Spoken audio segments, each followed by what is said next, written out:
My name's Seamus Breslin. I've lived in Creggan all my life. I studied the history of Creggan. I give tours around Creggan, tours around the cemetery, and I do a lot of posting on the Memories of Creggan Facebook site, and there's a lot of great and interesting photographs that are appearing on that, and hopefully I'm going to give you a wee selection of some photographs here that'll bring back some great memories for you, some sad memories, and we've tried to capture the sport, the youth, and that, and I just hope you enjoy it, and I certainly did putting it together. Thank you.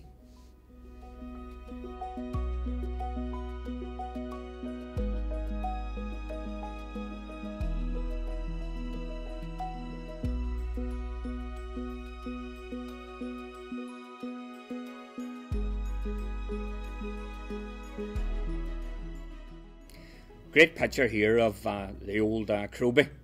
So a wee laugh and joke amongst us that if you call it the Rath, you're not from Creggan. It's the Crowby. Nobody knows how to spell it, and nobody knows where it came from. But my uncle worked in the building of Creggan and the laying of the gas mains, and he said to me, my Uncle Jackie Houston, that the workmen just point blank refused to dig through it. And so we've got this beautiful ancient Rath stroke Crowby. And the views from it are absolutely stunning.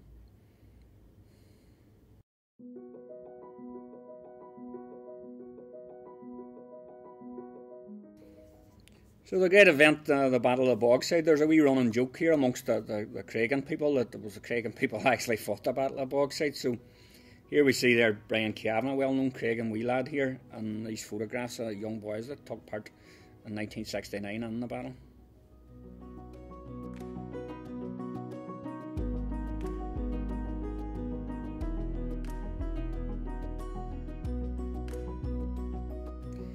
So this here's the St Mary's and the youth centre and the community centre being demolished to make way for a new youth club for the future, but brings back memories a lot of people because that community centre youth club, I'm old enough to remember when it was a field and we were raging when they started building it because it took away our football pitch, but we were delighted then whenever a new youth club and the youth community centre were open because there was everything, there was always something happening, always.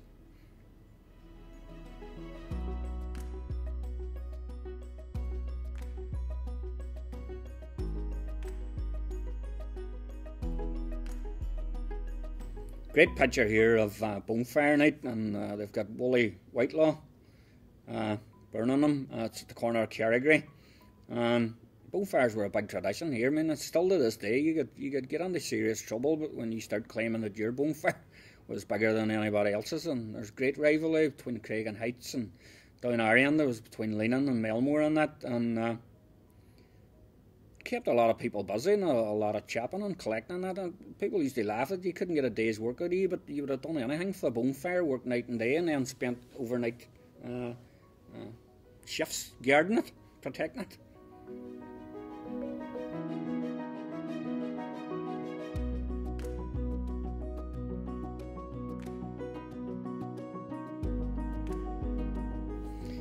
Picture here, Operation Motorman, actually on that day, the Scottish regiment there, and I think just prior to this photograph being taken, young Daniel Hagerty was killed very, very close range. A young boy with a general purpose machine gun, and his family are still pursuing the quest for justice to this day now.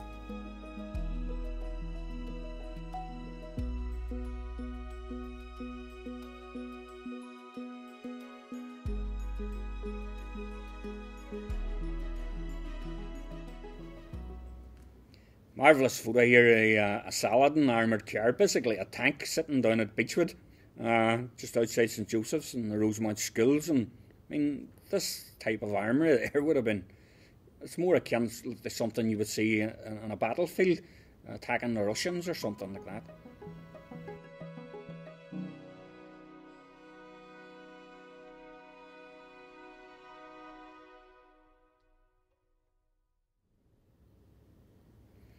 Lovely picture, but sad at the same time. My own cousin here, Jackie Duddy, first killed on Bloody Sunday, and I remember it well, you know, but the week with my mother and that, and the sadness, and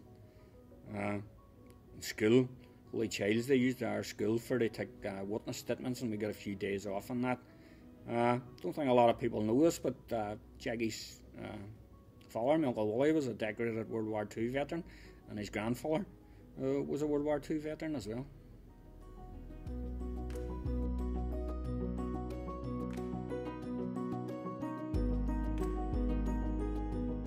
This is a picture from around about 1970-71, taken in Greenwalk, and my sister Kelling here on the left tells me that it was Jaggy Dudley was killed on Bloody Sunday, her cousin, that actually they asked and stopped and said, would you and take a picture of it?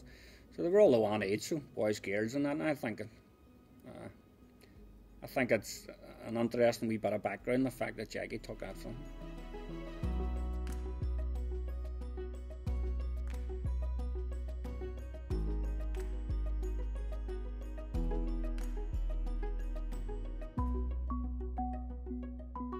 Picture here round about my area there, when we had the no-go area, IRA, a checkpoint here down what we would call, we know as the pensioners, the Beechwood there. As you can see, I see Joe Huffer there from Malin, O'Hagan's.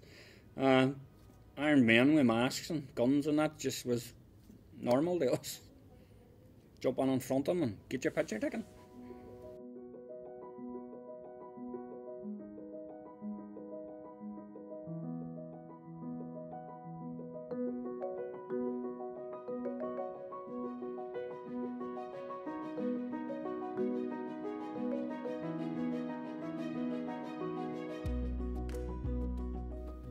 Love this pitch here. It's the final of a football competition we had down in the tarmac.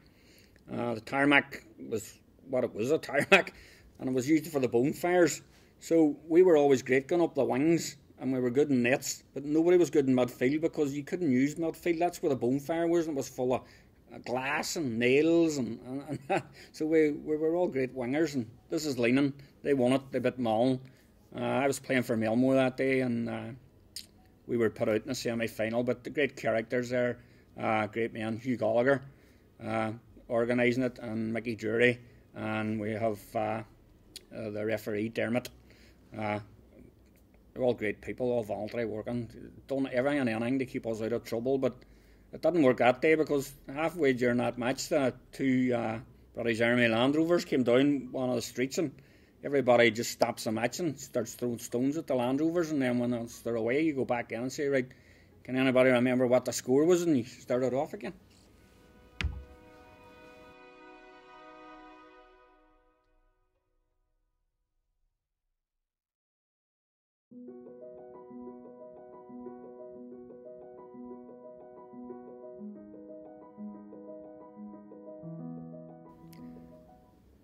Great picture here of John Dudley. Would be Jackie was killed, nephew's father, Mickey, cousin of mine, and John, sort of part of the Dudley extended family, and part of the proud tradition in Creggan of bringing on professional boxers. Charlie Nash, John Dudley. Boxing was really big in the boys' clubs and the youth clubs, and actually the new youth club now is going to have a spanking new gym for the boxers of the future.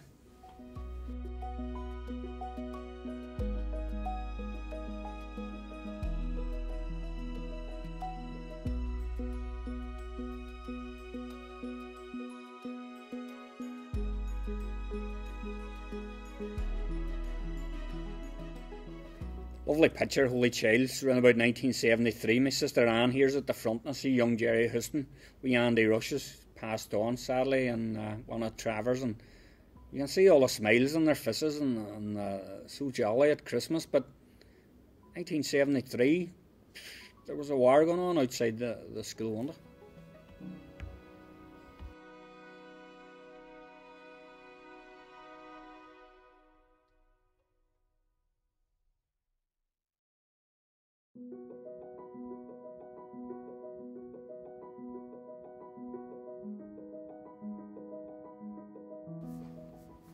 Creggan's always been famous for organising self-help, looking after one another. We've seen it here in the pandemic, 2020, street bingos and that. This is one of the 15th to do away with the bonfires. Melmore, we held a street party. All these kids here, this is in early 1990s. These kids now here all have kids themselves, and as you can see, everybody always was trying their best to look out for the community, and especially to help the young ones, guide them and keep them occupied and educated, and it's a lovely picture.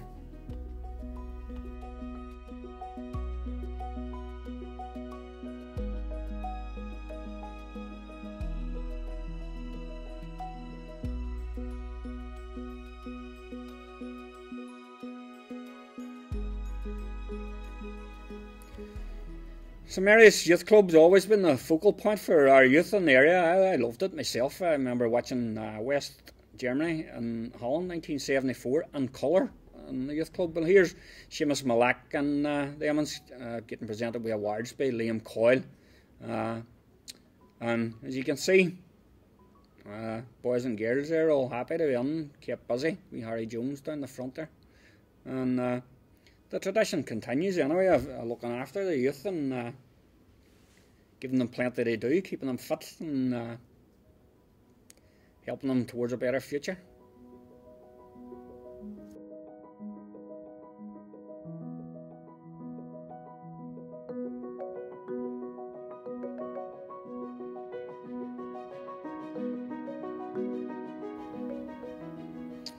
Seamus Cusic's funeral, Seamus Cusic, Desi Beatty, killed by the British Army. I mean, up until then, I mean, things weren't as serious as what it became. And I remember Mr. Cusic pleading that he hoped that his son's death would probably be the last. Sadly, it wasn't. It went on for a long time. But this is me and my friends there, Don Clark and Whitey O'Hagan, my father, Sammy McGowan, Dermot Cusic there, I'm behind him.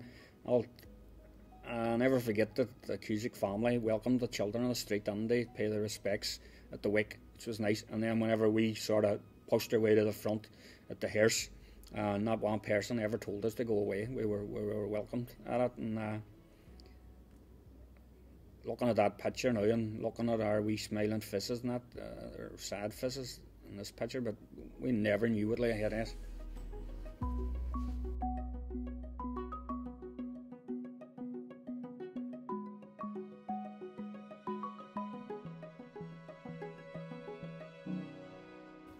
Started building Creggan after the Second World War around about 1947, 49. 1949 first house was occupied, but didn't get any shops or any facilities. So it wasn't until 1954 here that we had the great news that the Creggan estate has now its own shopping centre.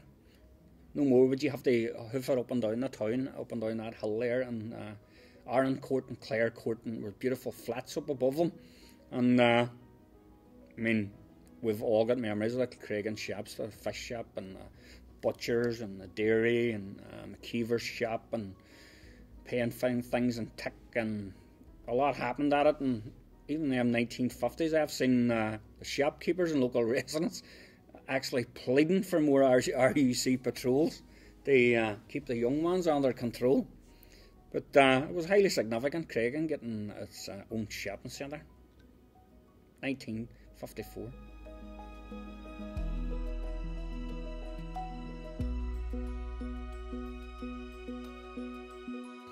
Well, I hope you enjoyed that wee slideshow and a wee trip down memory lane. Thank you very much.